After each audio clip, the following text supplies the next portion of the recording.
نحمده ونصلي على رسوله الكريم أما بعد فأعوذ بالله من الشيطان الرجيم بسم الله الرحمن الرحيم فآت ذا القربى حقه والمسكين وابن السبيل ذلك خير للذين يريدون وجه الله وأولئك هم المفلحون وما آتيتم من ربا ليربو في أموال الناس فلا يربو عند الله وما آتيتم من زكاة تريدون وجه الله فأولئك هم المضعفون الله الذي خلقكم ثم رزقكم ثم يميتكم ثم يحييكم هل من شركائكم من يفعل من ذلكم من شيء سبحانه وتعالى عما يشركون۔ اس سے پہلے کے درس میں اس بات کا ذکر تھا کہ روزی اللہ تعالیٰ کے ہاتھ میں، یبسط الرزق لمن یشاء ویقدر، جس کی چاہتا ہے روزی بڑھاتا ہے اور جس کی چاہتا ہے کم کر دیتا ہے۔ آج اسی سلسلے میں آگے فرمایا کہ فآت ذا القربى حقہ والمسکین وابن السبیل۔ جب روزی اللہ کے ہاتھ میں ہے تو پھر جن قرابت داروں کا حق ہے وہ دو۔ وہ اگر تم دو گے تو تمہارا مال کم نہیں ہوگا، کیونکہ مال کون دیتا ہے؟ اگر بہن کا حق ہے، بھائی کا حق ہے، پھوپھی کا حق ہے، ہاں جی، قریبی رشتہ داروں کا حق ہے، ہم نے نہیں دیے تو فرمایا فآت ذا القربى، قریبی رشتہ داروں کا حق دے دو۔ کیونکہ پیچھے کیا فرمایا کہ روزی کس کے اختیار میں ہے؟ اللہ کے اختیار میں، جسے چاہتا ہے بڑھاتا ہے، جس کی چاہتا ہے کم کرتا ہے۔ تو تمہاری روزی اس سے کم نہیں ہوگی اگر تم نے ان کا حق دے دیا۔ اگر ان کا حق دے دے تمہاری روزی اس سے کم، ان کی اپنی روزی ہے تمہیں۔ تو اللہ نے حصے مقرر کر دیے کہ بیٹے کا کتنا ہے، بیٹی کا کتنا ہے، والدہ کا کتنا ہے، والد کا کتنا ہے، یہ اللہ نے مقرر فرما دیے، جس کو ذوی الفروض کہا جاتا ہے۔ فرائض اللہ نے مقرر کر دی۔ فآت ذا القربى، دے دو، قریبی رشتہ داروں کا حق ادا کر دو۔ والمسکین، اور کوئی غریب ہے تمہارا رشتہ دار ہے تو اس کو بھی دو۔ اگر اللہ نے تمہیں مال دیا ہے، کوئی قریبی تمہارا رشتہ دار کمزور ہے تو سب سے پہلے ثواب اس کا ہے کہ ہم اس کو دیں۔ دور والا بعد میں، پہلے مدد کس کی کرنی ہے جی؟ قریبی رشتہ دار کی کرنی، جو غریب ہو۔ والمسکین، اور کوئی اگر رشتہ داروں میں غریب نہیں ہے تو پھر اور کوئی مسلمان غریب ہے اس کو دے۔ تیسرے فرمائے وابن السبیل، کوئی مسافر ہے، سفر کر رہا ہے اور اچانک اپنی جگہ پہ وہ مالدار تھا لیکن سفر میں اس کے ساتھ کوئی حادثہ ہو گیا، جیب کٹ گیا، مال ضائع ہو گیا، تو فرمایا اس کا بھی خیال کرو۔ تو تین چیزیں بتائی کہ فرمایا کہ قریبی رشتہ داروں کا حق دو، مسکین کو بھی دو، اور فرمایا کہ وابن السبیل، مسافر اگر کوئی ہے تو اس کو بھی دو۔ مال اگر اللہ نے دیے تو اس میں حقوق بھی رکھے ہیں۔ یہ ضرور ہمارا نہیں ہے کہ ہمیں دے دیا اور ہم اس پہ سام بن کے بیٹھ جائیں، اس پہ حقوق ہے، وہ حقوق بھی ادا کرو۔ فآت ذا القربى حقہ والمسکین وابن السبیل ذالک خیر للذین یریدون وجہ اللہ۔ جو لوگ اللہ کی رضا چاہتے ہیں یہ بات ان کے حق میں بہتر ہے۔ جو لوگ اللہ کی رضا چاہتے ہیں یہ مال کا حقداروں تک پہنچانا یہ ان کے لیے بہتر ہے، اگر وہ اللہ کی رضا چاہتے ہیں۔ ذالک خیر، یہ ان کے لیے بہتر، للذین، ان لوگوں کے لیے، یریدون، جو چاہتے ہیں، وجہ اللہ، اللہ کی رضا۔ اور فرمایا وَأُولَئِكَ هُمُ الْمُفْلِحُونَ، یہ لوگ کامیاب ہیں۔ یہ جن کا ذکر ہوا ہے، ایسے لوگ جو اپنے مال میں حقوق ادا کرتے ہیں اور پھر اللہ کی رضا کی خاطر یہ کام کرتے ہیں، یہ لوگ کیا ہے جی؟ یہ کامیاب ہے۔ اور جو حق نہیں دیتے، مر گیا تو پھر تو حق کا پہلے پوچھا جائے گا، تو کہاں جائے گا؟ پھر وہاں تو پھر نہیں دے سکتا بندہ، نہ مال ہوگا، یہ تو دنیا میں ہے۔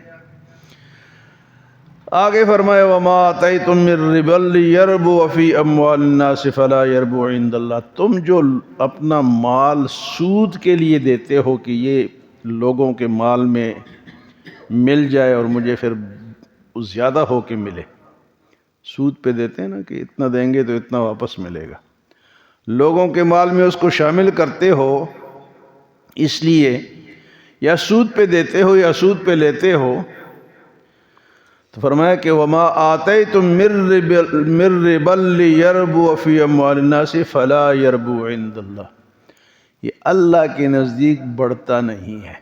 تمہارے نزدیک تمہیں بڑھتا ہوا نظر آ رہا ہے کہ مجھے اتنا فائدہ ہو گیا، لیکن اللہ اس کے اندر برکت ختم کر دیا۔ بھئی مال اگر زیادہ ہو تو فائدہ ملے نا، اگر مال ہو اور پھر آپ پریشان ہیں تو اس مال کا فائدہ ہے؟ فرمائے سود کے لیے مال نہ دو اور تم یہ سمجھو کہ یہ بڑھ رہا ہے، جی مجھے وہاں سے آمدنی آ رہی، یہاں سے آ رہی ہے، سود کا مال آ رہا ہے اور بڑھ رہا ہے، تو فرمایا کہ اللہ کے نزدیک یہ بڑھتا نہیں، اس لیے سود کو کیا کیا جی؟ حرام قرار دیے۔ اور اس کا دوسرا مفہوم بھی ہے اس آیت کا کہ جو تحفے ہم دیتے ہیں کسی کو اس نیت سے کہ کل وہ ہمیں زیادہ دے گا، تو وہ بھی سود میں شامل ہے۔ یہ جو شادیوں پہ اور اس پہ ہم دیتے ہیں نا نیوتا کہ میں نے 1000 دیے تو مجھے کتنے ملیں گے، تو یہ نیت، اس نیت سے دینا، یہ سود ہے۔ ہماری نیت ہوتی ہے نا، اکثر لوگ، اکثر کی تو نہیں ہوتی لیکن اکثر کی ہوتی بھی، تو تحفہ اس نیت سے دینا چاہیے کہ بس میرا بھائی ہے، میرا رشتہ دار ہے، بس میں نے دے دیا، اللہ کی رضا کی خاطر دے دے، پھر تو جائز ہے۔ لیکن اس نیت سے دینا اور پھر کاپی میں لکھا ہوتا ہے یار میں نے تو اتنا دیا تھا، یہ تو ایک کم آ رہا ہے، تو نیت کیا تھی کہ مجھے، تو یہ اس طرح کے تحفے نیتیں دینا یہ بھی حرام ہے، ناجائز۔ نیوتا کس حالت میں جائز ہے کہ ہمارے دل میں یہ خواہش ہو کہ میرا بھائی ہے، میرا رشتہ دار ہے، اس کی شادی ہے، بچہ بچی کی شادی ہے، اس کی ہیلپ ہو جائے گی۔ ہیلپ کرنا تو ٹھیک ہے، نیت نہیں ہے، لیکن اس نیت سے دینا کہ کل پھر میں چیک کروں گا کہ اس نے کتنا واپس کیا، یہ بھی سود ہے۔ ایک تو سود کی خاطر دینا کہ مال بڑھ جائے، وہ بھی حرام ہے، اور ایک اس نیت سے تحفے دینا، شادیوں پہ ہم کرتے ہیں نہیں کرتے، لسٹ کے لیے وہ کاپی لے کے وہ بیٹھا ہوتا ہے ایک بندہ، کئی خاندانوں میں اس طرح ہے کہ وہ بیٹھے ہوتے ہیں۔ صرف 1-2 شادیاں میں نے اٹینڈ کی ہیں جنہوں نے زبردستی پیسے واپس کیے، ایک عالم دین تھے اسلام آباد میں، ایک ہمارے محلے دار ہے، کہ جی ہم نہیں لیتے ہی نہیں، اس لیے کہ کل پھر نیت اس میں خراب ہو جائے گی، نہیں تو باقی سب لیتے ہیں، مالدار سے مالدار بھی وہ لیتے ہیں۔ تو فرمایا کہ وہ مال جو تم اس نیت سے دیتے ہو کہ یہ بڑھ جائے، وہ اللہ کے ہاں بڑھتا نہیں ہے۔ اور پھر فرمایا وَمَا آتَيْتُم مِّن زَكَاةٍ تُرِيدُونَ وَجْهَ اللَّهِ، جو تم زکوٰۃ دیتے ہو اللہ کی رضا کی خاطر، مال میں زکوٰۃ تو ہے، فرض ہے، اللہ کی رضا کی خاطر ایک تو سود کے لیے دیتے ہیں، دوسرا زکوٰۃ دیتے ہیں۔ فرمایا کہ زکوٰۃ کا ارادہ بھی کیا ہو، تُرِيدُونَ وَجْهَ اللَّهِ، کہ تم اللہ کی رضا کی خاطر دو، یہ بھی نہیں کہ زکوٰۃ لائن لگا دو اور جناب اخبارات میں دو اور میڈیا پر دو، وہ پھر اللہ کی رضا نکل جاتی ہے۔ تو زکوٰۃ دو، نیت کیا ہو؟ اللہ کی رضا۔ وما آتیتم من زکوٰۃ تریدون وجہ اللہ فاولئک ھم المضعفون، ان کا مال بڑھتا ہے، یہ اللہ بڑھاتے ہیں۔ اللہ فرماتے ہیں کہ میں سود کو مٹاتا ہوں، یمحق اللہ الربا ویربی الصدقات، سود کو میں مٹاتا ہوں، صدقات کو میں بڑھاتا ہوں۔ یہ بھی حدیث مبارک میں ہے کہ ایک آدمی ایک کھجور صدقہ دیتا ہے، قیامت کے دن وہ احد پہاڑ جتنا بڑا ہو کے اس کو ملے گا، احد پہاڑ جتنا بڑا ہو کے۔ تو زکوٰۃ دو اللہ کی رضا کی خاطر۔ فرمایا کہ پھر کیا ہوگا کہ یہ تمہارا مال ادھر تو تمہیں گھٹتا ہوا نظر آئے گا، سود بڑھتا ہوا نظر آتا ہے، زکوٰۃ گھٹتی ہوئی نظر آتی ہے، لیکن زکوٰۃ ایک ایسے موقع پہ تمہیں فائدہ دے گی جہاں تمہیں ضرورت ہوگی۔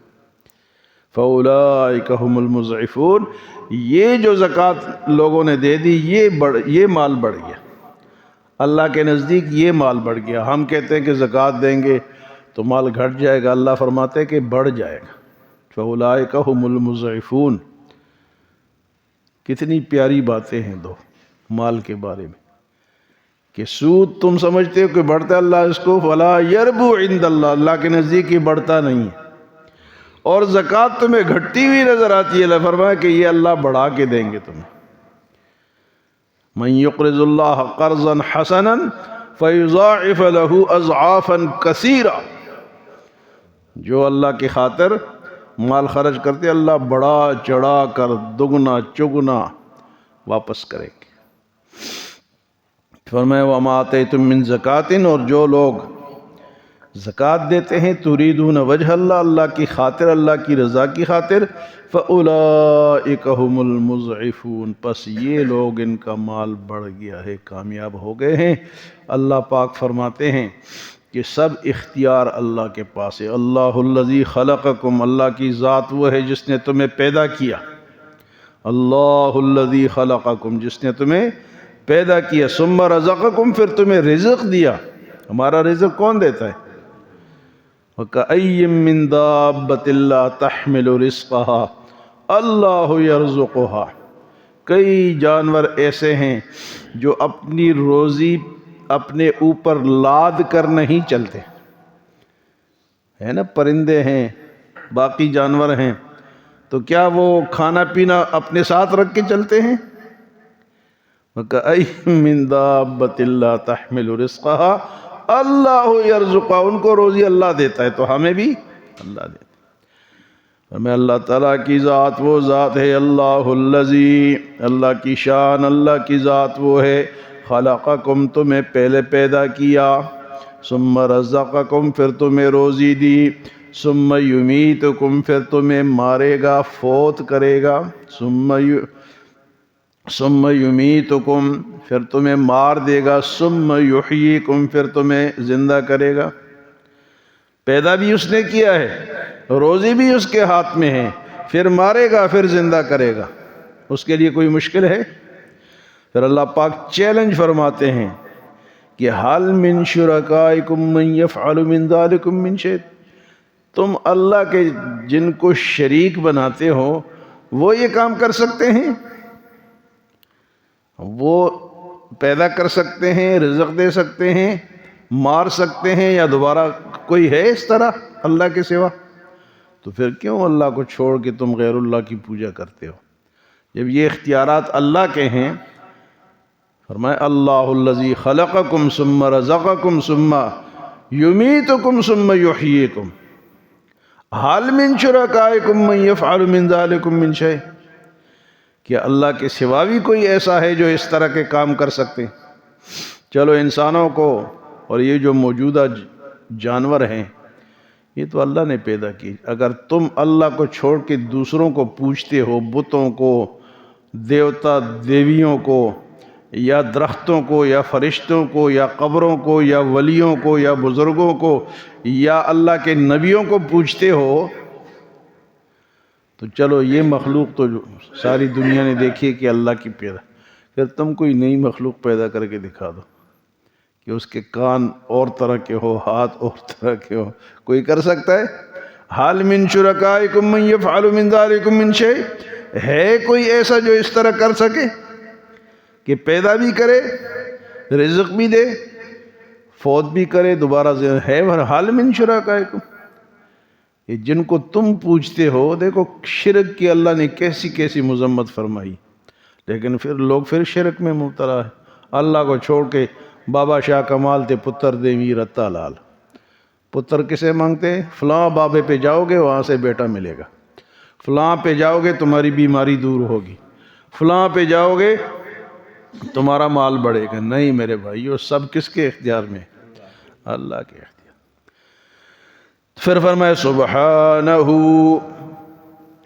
پاک ہے اللہ تعالیٰ ان شرکوں سے، یہ جو تم کرتے ہو اس سے وہ اس کے ساتھ اس کا کوئی شریک ہو، پاک ہے سبحانہ وتعالی، اور وہ بلند ہے عما یشرکون، ان چیزوں سے جن کا تم اس کا شریک بناتے ہو، اس سے وہ بہت بلند ہے۔ سبحانہ، پاک ہے اور بلند ہے ان شرکیہ کاموں سے جس کو تم کرتے ہو، اس سے وہ بہت بلند ہے، اس تک کوئی پہنچ نہیں سکتا، نہ اس جیسا کوئی ہے، لیس کمثلہ شیء۔ اللہ الذی خلقکم، اللہ تعالیٰ کی ذات وہ ہے جس نے تمہیں پیدا کیا، ثم رزقکم، پھر تمہیں رزق دیا، ثم یمیتکم، پھر تمہیں مارے گا، ثم یحییکم، پھر تمہیں زندہ کرے گا۔ حال من شرکائکم من یفعل من ذالکم من شیء، کیا ہے کوئی ایسا شریک جو اس طرح کے کام کر سکے؟ سبحانہ، پاک ہے اللہ تعالیٰ، و تعالی، اور بلند ہے، عما یشرکون، ان شرک کرنے والوں سے جو یہ کرتے ہیں۔ تو 3 آیت آج ہم نے پڑھی ہیں۔ ایک میں فرمایا کہ حق دو، تمہاری روزی میں اس سے کمی نہیں آئے گی، جن کا حق ہے وہ دے دو۔